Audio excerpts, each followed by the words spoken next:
La poesia, la parola al poeta Francesco Billi. Grazie. Lo mistero della strage dell'Opale.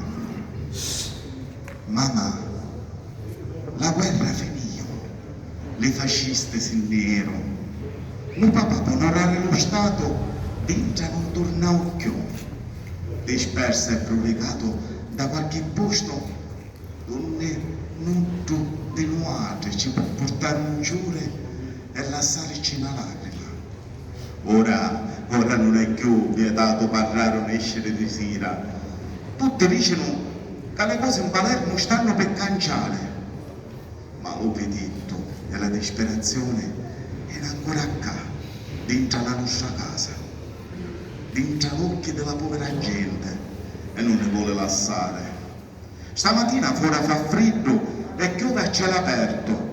Tanti cristiani stanno in con il cuore pieno di speranza a cercare aiuto in tale prefetto.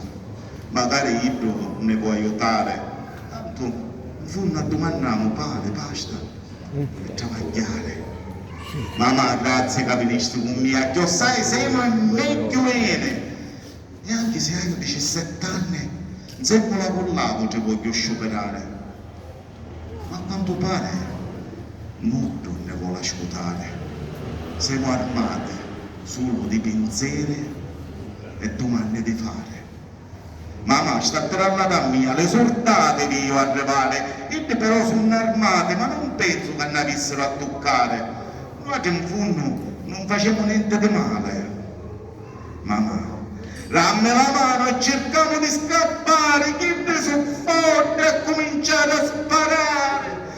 Quanto sangue, quanto cristiani in terra. Non è giusto, noi ci vogliamo solo un pezzo di pane per mangiare e non assaggi del pane.